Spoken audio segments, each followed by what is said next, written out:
Welcome সবাইকে। আমরা এখন টলুইনের সংকরণ সম্পর্কে জানব। চলো শুরু করি।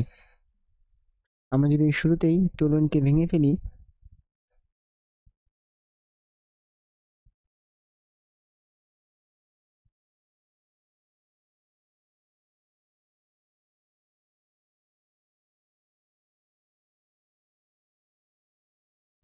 এবং বেনজিনের মাথায় হলো আরেকটি কার্বন বা বলতে পারি মিথাইল মূলক।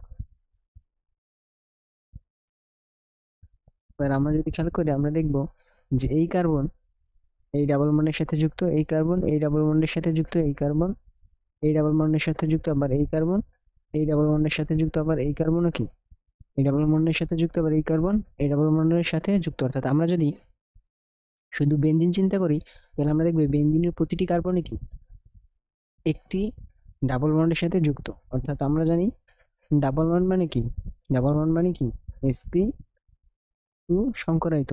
অর্থাৎ বেনজিনে প্রতিটি কার্বন sp2 সংকরায়িত হয়। কিন্তু আমরা যদি টলুইনের ক্ষেত্রে চিন্তা করি, টলুইনের ক্ষেত্রে বেনজিনের মাথায় একটি মিথাইল মূলক থাকে, যেখানে কি হয়, যেখানে কার্বন পরমাণুটি আমরা যে মিথাইল মূলকটি যুক্ত করি সেই কার্বন পরমাণুটি কি সিঙ্গেল সিঙ্গেল বন্ডে যুক্ত থাকে। আর আমরা জানি কি সিঙ্গেল বন্ড মানে sp3 সংকরায়িত। অর্থাৎ আমরা যদি খেয়াল করি আমাদের এই টলুইন sp2 সংকরায়িত হয়, আবার sp3 সংকরায়িত হয়, আবার sp3 সংকরায়িত। এই জন্য যদি বলা হয় যে জৈব যৌগের কোন যৌগটি একাধিক সংকরায়িত, তাহলে আমরা বলবো কি টলুইন। অর্থাৎ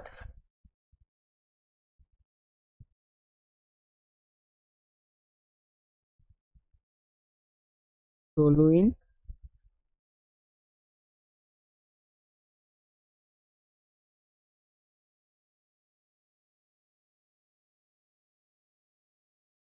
একাধিক সংকরায়িত।